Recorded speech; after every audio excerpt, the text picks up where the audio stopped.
नमस्कार.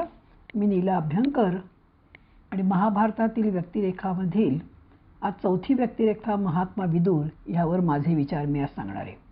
महाभारतातील जी काही महत्त्वाची व्यक्तिचित्रे विकृत झाली आहेत त्यापैकी विदुरांचं व्यक्तिचित्र अग्रगण्य आहे. विदुरांविषयी काही असमज आहेत. ते म्हणजे एक, विदुर हे दरिद्री असून राजधानीच्या सीमेवर झोपडी बांधून व बलकले नेसून राहत असे. 2, पांडव वनवासात गेल्यावर कुंती, सुभद्रा, अभिमन्यू तिघजण विदुराकडे राहत असत. 3, विदुर हा कृष्णभक्त असल्याने कृष्ण शिष्टेला गेला असताना त्यांनी विदुराच्या घरी कण्या खाल्ल्या. 4, विदुराकडे कृष्ण गेले असता विदुर पत्नी स्नान करत होती. कृष्ण घरी आल्याचे ऐकून विदुर पत्नी देहभान विसरली व दग्धावस्थेतच तिने कृष्णाचे स्वागत केले. केळी खायला दिली. केळी ती खात होती. साले कृष्णाला देत होती. इतक्यात विदुर घरी आले आणि भक्तवेडा देव आणि प्रेमवेडी भक्ती पाहून हसू लागले. भक्त दरिद्री असला पाहिजे हा एक चुकीचा समज आहे. विदुर हा धृतराष्ट्राचा मंत्री पहिल्यापासून होता. पांडूने धृतराष्ट्राला जे राज्य दिले ते विदुराला मंत्रिपदावर बसवूनच दिले. विदुराकडे अत्यंत महत्त्वाची खाती होती. कोश वाढवणं, कोशाचा व्यय करणं, अधिकारी नोकर त्यांच्यावर लक्ष ठेवणं, सर्वांना वेळेवर वेतन देणं, पूर्वी ही सर्व कामे भीष्मांकडे होती. विदुराच्या चारित्र्यामुळे व स्पष्ट वक्तेपणामुळे धृतराष्ट्राला एक प्रकारचा धाक आणि भीती त्याला वाटत असे. पांडव द्रौपदीशी विवाहबद्ध झाल्यावर त्यांना राजधानीत बोलवावे की नाही याचा खल सुरू झाला. त्यावेळी दुर्योधन म्हणतो की विदुरांसमोर अन्याय धारण करणे व तसे बोलणे शक्य होत नाही. दुर्योधन, कर्ण धृतराष्ट्राला म्हणतात की विदुरासमोर आम्ही आपणास दुष्ट गोष्ट सांगू शकत नाही. धृतराष्ट्र म्हणतो, तुमच्या अंतःकरणात पांडवांबद्दल जे दुष्ट भाव आहेत तेच माझ्याही अंतःकरणात आहेत, पण मी ते स्पष्टपणे बोलवून दाखवू शकत नाही, पण चेहऱ्यावर सुद्धा दिसू देत नाही, म्हणून मी पांडवांचे सारखे गुणवर्णन करीत असतो. विदुर एक महान शक्ती असून ती जर पांडवांच्या पक्षाला मिळाली तर त्यांचे सदाचे कल्याण होईल व आपले सदाचे अहित होईल. जसे धृतराष्ट्राचे मत असल्याने विदुर कितीही कठोर बोलला तरी कानाडोळा करायचा, पण त्याला सोडायचे नाही. धृतराष्ट्राचे विदुरावर अत्यंतिक प्रेमही होते व आदरही होता. त्याची योग्यता धृतराष्ट्र जाणून होता. पुत्रमोह आणि राज्यलोभ यामुळे विदुरासारख्या दुर्लभ नररत्नाचा लाभ त्याला करून घेता आला नाही. पांडव वनात गेल्यावर विदुर धृतराष्ट्रावर चिडला. धृतराष्ट्रही त्याच्यावर चिडला. रागाने धृतराष्ट्राने विदुराला हाकलून दिले. पण नंतर धृतराष्ट्र अत्यंत शोचनीय अवस्था झाली धृतराष्ट्राची. त्याने विदुराला संजयला आणायला पाठवले व आल्यावर त्याची क्षमा मागितली. विदुरानंही मोठ्या मनाने क्षमा केली. धृतराष्ट्राच्या मते विदुर अत्यंत बुद्धिमान आहे. त्याने कधीही सूक्ष्म देखील कपट केलेले नाही, पण मी मात्र त्याच्याशी द्वेषाने कपटाने वागलो. त्याच्या वियोगामुळे मी जिवंतही राहू शकत नाही. संजयचा निरोप घेऊन विदुर धृतराष्ट्राकडे आला. धृतराष्ट्र म्हणतो, विदुरा, तू आलास हे माझे भाग्य आहे, आणि म्हणून दोघांनी प्रेमाने मिठी मारली.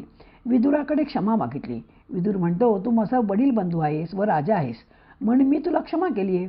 विदुराच्या कर्तृत्वाची व बुद्धिमत्तेची राजा धृतराष्ट्राला केवढी भीती वाटत होती हे स्पष्ट करण्यासाठी महाभारतकारांनी विदुर स्मार मोहितः असे विशेषण वापरलेले आहे. विदुराशी विद्वेष उत्पन्न केल्यामुळे माझा नाश होईल या चिंतेने धृतराष्ट्र मोह उत्पन्न झाला असा त्याचा अर्थ आहे. विदुर दासीपुत्र असले तरी राजपुत्र होते. त्याची पत्नीही दासीकन्या असली तरी राजकन्या होती. भीष्माने देवक राजालाही एक विदुराच्या जन्मानुसारच जन्म पावलेली एक रूप यौवन संपन्न कन्या आहे असे ऐकले होते, आणि विदुरासाठी भीष्माने राजाकडे जाऊन त्याच्या मुलीची मागणी करून लग्न लावून दिले. त्या दोघांना गुणसंपन्न विनयसंपन्न असे पुत्र झाले. कृष्ण विदुर भेट 3 वेळा झाली आहे. 2दा ते कृष्ण विदुराला भेटायला विदुराच्या घरी गेले व 3ऱ्यांदा कुंतीला भेटायला कृष्ण विदुराच्या घरी गेले. विदुराने कृष्णाचे उत्तम आदरातिथ्य केले असे महाभारतात वर्णन आहे. विदुर दरिद्री नव्हता हे आपण पाहिलेच आहे. विदुराने पवित्र व उत्कृष्ट अशी अनेक पक्वाने कृष्णासाठी केली होती. ब्राह्मणांना त्या निमित्ताने भरपूर दाने व भोजन दिले. कविवर्य मोरोपंतांनी विदुराच्या घरच्या अन्नाचे त्याच्या स्वादाचे वर्णन केले आहे. कृष्णाचे भोजन उरकले, पण मोरोपंत म्हणतात, ताट चाटणे नुरले. विदुराच्या घरच्या कण्या, केळीची साले खायला दिली हे अगदी चुकीचे म्हणणे आहे. सबसे उंची प्रेम सगाई, दुर्योधन का बेवा त्यागो, साग विदुर घर की खाई ही भक्तीची परिसीमा दाखवण्यासाठी कवींची उत्तुंग कल्पना आहे. जेव्हा पांडव वनवासाला जायला निघाले तेव्हा विदुर म्हणाले, आर्या कुंती ही राजपुत्री सुकुमारी असून नेहमी सुखात राहिलेली आहे. ती आता वृद्धही झाल्याने तिचे अरण्यात जाणे योग्य नाही. पांडव विदुराला म्हणाले, तुम्ही आमचे काका आहात. तुमचे म्हणणे योग्य आहे. तुमच्याबरोबर आई राहील, आमच्याबरोबर येणार नाही. महाभारतानुसार धर्माची शापित देवता म्हणजे विदुर होय. महाभारताच्या आदी पर्वात 107 ते 108व्या अध्यायात विदुराच्या जन्माची कथा येते. एकदा मांडव्य ऋषी आश्रमात मौनावस्थेत तप करत असताना काही चोर राजाकडे चोरी करून आश्रमात लपले. राजाच्या पोलिसांनी चोर आणि ते ऋषी या दोघांनाही मुद्देमालासह पकडले व राजासमोर आणले. सर्वांना फाशी दिली. चोर तर लगेच दिले फासावर चढल्याबरोबर. पण मांडव्य ऋषी अनेक दिवस जिवंत होते. त्यांना खाली उतरवले. राजाने ऋषींची क्षमा मागितली. सुळाचे अग्र ऋषींच्या गुह्य भागात अडकल्याने त्यांना भयंकर यातना होत होत्या. इतकी भयंकर शिक्षा मला का दिली हे विचारायला ते स्वतः धर्माकडे गेले. तेव्हा बाळपणी तुम्ही चिमण्यांच्या अंगाला दर्भ टोचल्याने ही तुम्हाला शिक्षा दिली आहे. 12 वर्षाच्या आतील बालकांना अजाणतेपणाच्या कृत्याला पाप पुण्य लागू पडत नाही असे धर्मशास्त्रात लिहिले आहे. ऋषी म्हणाले, मी तुला शाप देतो की तू मनुष्य योनीत जन्माला येशील. त्याप्रमाणे विदुर म्हणजे शापित धर्मच मनुष्य म्हणून जन्माला आला. त्यांच्या जन्मकाळी त्यांचे जन्मदाते व्यास महर्षी स्वतःच वर्णन करतात. व्यास दासेला म्हणाले, हे शुभे, तुझ्या गर्भात एक महापुरुष आलेला आहे. अत्यंत कल्याणकारक आहे, बुद्धिमान आहे. विदुराच्या रूपाने साक्षात धर्मच जन्म आलेला आहे. तो राज्यशास्त्रज्ञ, त्यात कुशल आहे. काम क्रोध लोभ विरहित आहे. राज्यक्षेत्र असो किंवा कौटुंबिक क्षेत्र असो, सर्वजण त्यात भीष्म पितामहही आले विदुराचा सल्ला घेत असत. विदुर स्वतः धर्मनिष्ठ होते, स्वतः निष्कपट होते, पण दुसऱ्याची कपट नीती ओळखण्यात मात्र पटाईत होते. ज्यावेळी दुर्योधनाने विषमिश्रित लाडू भीमाला खायला घालून नदीत ढकलून दिले, त्याला जिवे मारण्यासाठी असे गलिच्छ कृत्य दुर्योधनाने केले. भीम दिसत नाही हे कुंतीच्या लक्षात आल्यावर खूप शोधाशोध केली व शेवटी विदुरांकडे कुंती आली. हे कृत्य दुर्योधनाचेच आहे. तो कायम मुलांना पाहण्यात पाहतो, त्यानेच भीमाला मारले असणार असे कुंती म्हणू लागली. विदुरांना राजनीती विशारद विदुरांना दुर्योधन त्याचे वडील धृतराष्ट्रांसारखे लोक राज्य लोभासाठी कोणत्याही थराला जाऊ शकतात याची पूर्णपणे कल्पना होती. म्हणून त्याने कुंतीला उत्तम सल्ला दिला. तू उगीच आरडाओरडा करू नकोस. शत्रुपक्षाला बेसावत ठेवून स्वतःचे संरक्षण करणे व गुप्तपणे त्याची कारस्थाने हाणून पाडणे हा एकच मार्ग आहे. नाहीतर ते शत्रू तुझ्या इतर मुलांचीही वाट लावतील. जे माझ्या जवळ बोललीस ते आता इतरांजवळ बोलूही नकोस.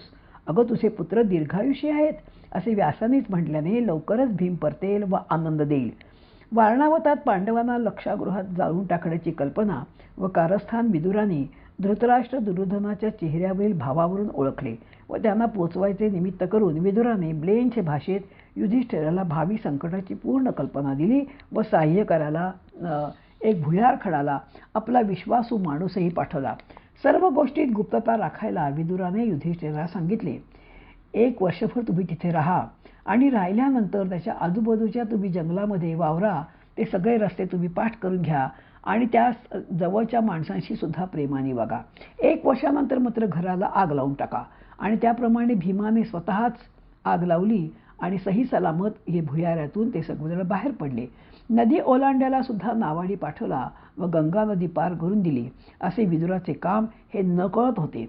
धृतराष्ट्राच्या कुटील कारस्थानाचा पूर्णपणे पराभव करून पांडवांना वाचवले. पुढे पांडव जिवंत आहेत ही वार्ता ऐकताच हस्तिनापुरातील जनसमुदाय आनंदित झाला. पांडवांना पाहण्याची खूप उत्कंठा त्यांना लागली. दुर्योधन, कर्ण, शकुनी अधार्मिक आणि दुष्टबुद्धीचे आहेत. त्यांचे न ऐकता त्यांना मानाने बोलव.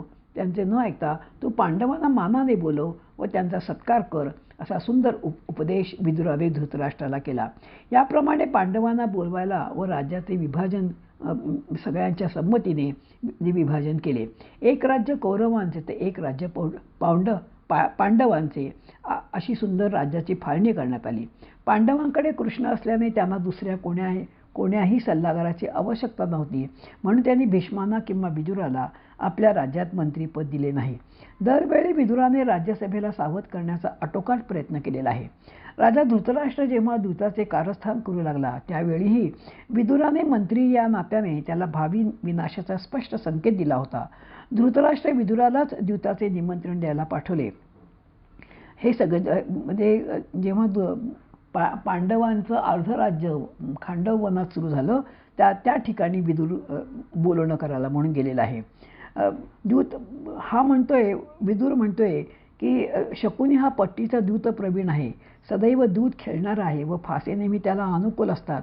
पट्टीचे अनेक दूत खेळणारे राजे तिथे हजर असतील म्हणून धृतराष्ट्रा तू अरे मुळीच ह्या खेळायला येऊ नकोस असं त्याला समजावून सांगितलं. उत्तम सल्ला दिला.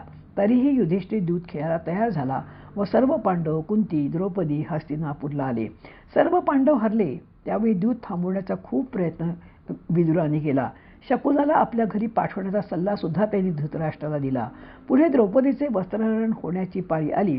त्यावेळी धृतराष्ट्र काहीच करत नाही असे पाहून गांधारीला बोलवण्याचे काम विदुरानेच केलेत. दुसऱ्या दूताच्या वेळी धृतराष्ट्र सावध करण्याचे काम विदुर करत होता. पण शेवटी पांडवांना वनवासात जावेच लागले. तिथून परतल्यावर मी त्यांचे राज्य तर देणार नाहीच, पण 5 गावं काय, पण सुईच्या टोकावर मावेल इतकी जमीनही देणार नाही असे दुर्योधनाने निक्षून सांगितले. त्यावेळी विदुर कृष्णशिष्टाईला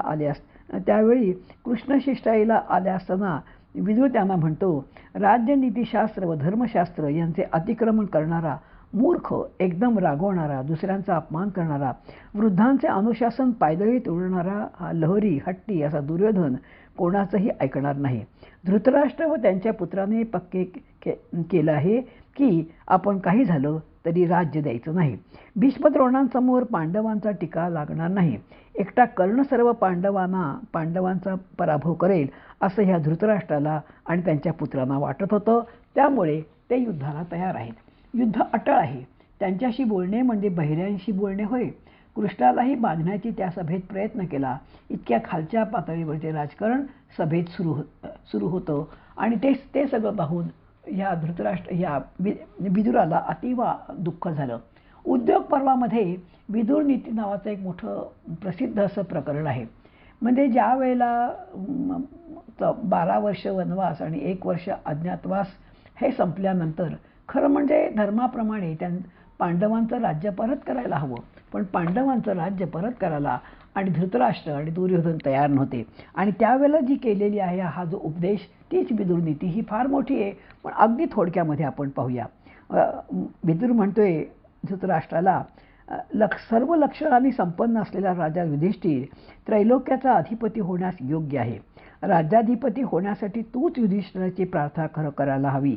तू धर्मनिष्ठ व धर्मज्ञ असूनही विपरीत लक्षणांनी युक्त असल्यामुळे आणि अंध असल्यामुळे राज्यभाग मिळण्यास तुला मान्यता नाही.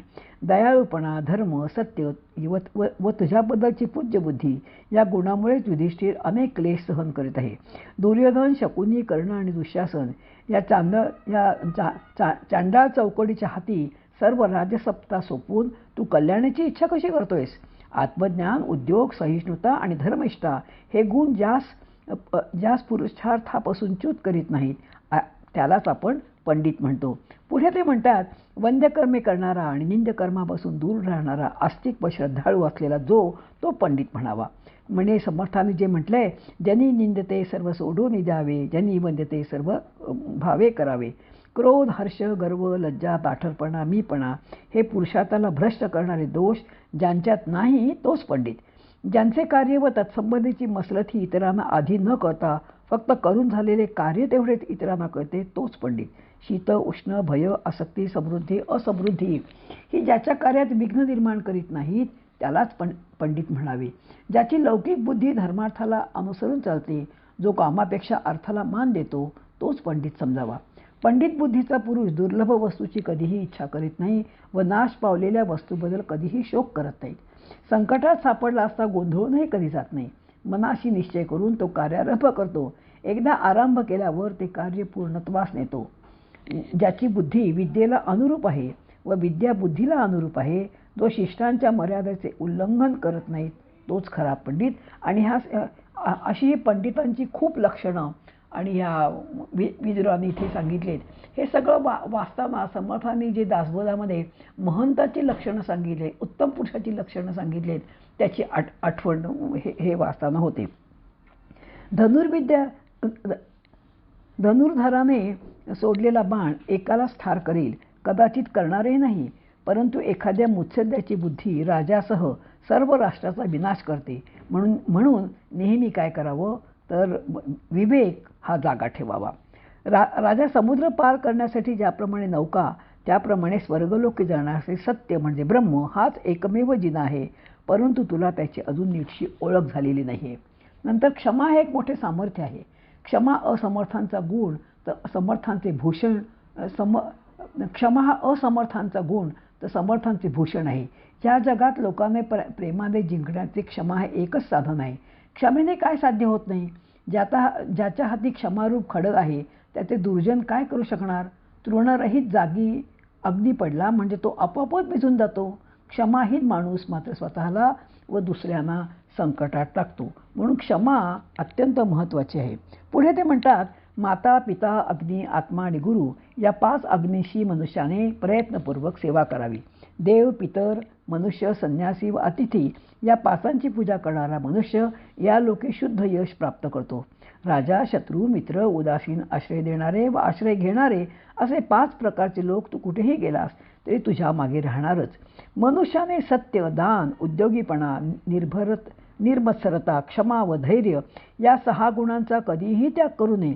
राजा, धनप्राप्ती, नित्य निरोगी शरीर, प्रिय भाषणी व आपल्या आवडीची भार्या, आज्ञाधारक पुत्र व धन देणारी विद्या या 6मुळे मनुष्य सुखी होतो. मनात नित्य वास करणाऱ्या 6वर म्हणजे काम, क्रोध, लोभ, मोह, मत्सर जो विजय मिळतो त्या जितेंद्रिय पुरुषाला पापाचा संपर्कही होत नाही, तर अनर्थाची बाधा कुठं होणार. अशाप्रमाणे ते खूप सुंदर आणि उपदेश खरं म्हणजे धृतराष्ट्रामिशाने त्यांनी ह्या सगळ्या जगालाच हा उपदेश केलेला आहे. बुद्धी, कुलीनता, इंद्रिय निग्रह, विद्या, पराक्रम, मितभाषित्व, यथाशक्ती दान व कृतज्ञता हे 8 गुण मनुष्याला तेजस्वी करतात. पंचज्ञानेंद्रिय, मन, बुद्धी, अहंकार व शरीर या 9 दारांचे, अविद्या, काम व कर्म या 3 खांबांचे, शब्द, स्पर्श, रूप, रस व गंध या 5 साक्षीने युक्त व आत्मा ज्यात वास करतो असे हे घर जो जाणतो ना तोच खरा ज्ञानी होय. धृतराष्ट्रा, अरे मद्यपानाने धुंद, बेसावध, उन्मत्त, थकलेला, क्रोधी, भुकेलेला, उतावळा, भित्रा, विषय लंपट हे 10 प्रकारचे लोक धर्मतत्व जाणत नाहीत. म्हणून विद्वानांनी आणि शहाण्याने त्याच्याशी संबंध ठेवू नये. जो व्यर्थ प्रवास करीत नाही व पापी लोकांशी मैत्री करत नाही, परस्त्रीगमन वर्ज करतो, जो दांभिक नाही, चोरी, चहाडी व मदिरापान करीत नाही, तोच सदा सुखी असतो.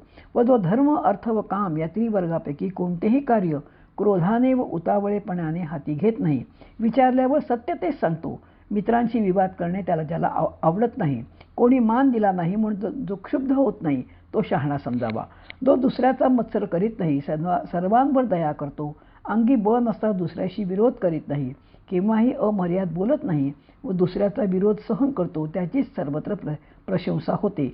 जो भडक वेश करीत नाही, स्वपराक्रमाची प्रौढी मिरवत नाही, क्रोधाने संतप्त झाला असताही जो कटुवचन बोलत नाही, तो सर्वांना प्रिय असतो. जो दान, होम, देवपूजा, मंगलकार्ये, लोकापवाद टाळण्यासाठी प्रायश्चित्त ही नित्यकर्मे करतो, त्याचाच देव अभ्युदय करतात. जो आपल्या दर्जाच्या लोकांशी विवाह, मैत्री, व्यवहार बोलणे करतो, हिनांशी करत नाही व गुणांनी श्रेष्ठ असलेल्या जो सत्कार करतो, त्या शहाण्या पुरुषांचे संकल्प योग्य प्रकारे सिद्धीस जातात. याप्रमाणे ते सांगतायत आणि सांगता आणि मग शेवटी म्हणतायत, राजा, अरे वाणीचा संयम अत्यंत कठीण आहे. सतत विशेष अर्थयुक्त व चमत्कारपूर्ण बोलणे कोणालाही शक्य नाही. गोड वाणीने अनेक फायदे होतात, परंतु राजा कटुवाणीने मात्र अनेक अनर्थ ओढवतात.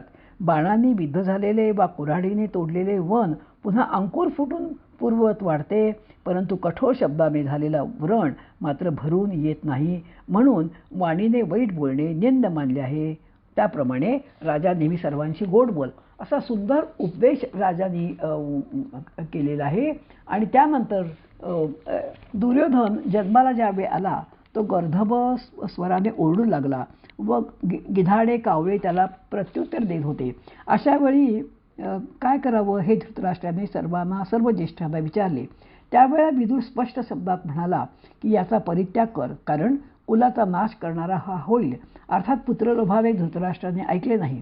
दुसऱ्या दूताच्या वेळी धृतराष्ट्राला गांधारी म्हणते, दुर्योधन जन्माला आला त्यावेळी महाबुद्धिशाली विदुराने स्पष्ट सांगितले होते, हा कुलंगार आहे, त्याला नष्ट करा. पण तुम्ही ते ऐकले नाही. आता ऐका व त्याचा परित्याग करा. विदुर म्हणतो, आपल्याला माझे बोलणे आवडणार नाही, पण त्याला हाकलून द्या. इतक्यात दुर्योधन येतो आणि म्हणतो, कठोर बोलणारा, आम्हाला पाण्यात पाहणारा मंत्री आम्हाला नकोय, तू सभा सोडून चालता हो. विदुर तीर्थयात्रेला निघून जातो. विदुर या शब्दाचा मूळ अर्थ ज्ञानी, माहितीगार, अनुभवी असा आहे. जन्मभर या नावाप्रमाणेच विदुर वागला. कौरव कुळाचा विध्वंस राजा धृतराष्ट्र दुर्योधन यांच्या पातायंत्रीपणामुळे झालेला आहे. तो टाळावा म्हणून विदुराने अतोनात प्रयत्न केले, पण त्याला यश म्हणून काही आलं नाही. पांडव अत्यंत धर्मनिष्ठ, न्यायी असल्याने ते विदुरांचे लाडके होते. धृतराष्ट्र राजा असताना विदुर मंत्री म्हणून पाठीशी राहिला, पण शोकाकुळ धृतराष्ट्राचा वाईट काळातही छायेप्रमाणे विदुर त्याबरोबर राहिलेला आहे. राजद्वारापासून अरण्यापर्यंत आपल्या राजाच्या सेवेत विदुर तत्पर होता. म्हणून विदुर हा महामंत्री महाभारताचा अलंकार आहे. धृतराष्ट्र अरण्यात गेल्यावर विदुराने घोर तपश्चर्या केली. वायुभक्षण करून तो निराहार राहत होता. शेवटी त्याला भेटायला युधिष्ठिर आला. विदुराने इंद्रिय प्राण योगबळाने युधिष्ठिरात मिसळून टाकले आणि मग देहत्याग केला. धर्मात मिळाला व युधिष्ठिर अनंतपटीने सामर्थ्यवान झाला. एकदा विदुर धृतराष्ट्राला म्हणाला, मला सनतकुमारांइतके ज्ञान आहे, पण क्षुद्र योनीत जन्मल्यामुळे मी शास्त्र मर्यादा ओलांडणार नाही. केवढी लीनता! साधी राहणी, उच्च विचारसरणी, नेहमी सर्वांशी प्रेमाने वागणारा, धर्माचे बोट कधीही न सोडणारा उत्तम सल्लागार, कृष्णाचा अनन्य भक्त, आपला भाऊ धृतराष्ट्र कसा आहे हे पूर्णपणे जाणून असतानाही त्याची साथ जन्मभर सांभाळणार असा हा देशभक्त कुळाभिमानी विदुराचे व्यक्तिमत्व उत्तुंग आहे. त्याला माझा नमस्कार. ओम नमो नारायणाय. जय जय रघुवीर समर्थ.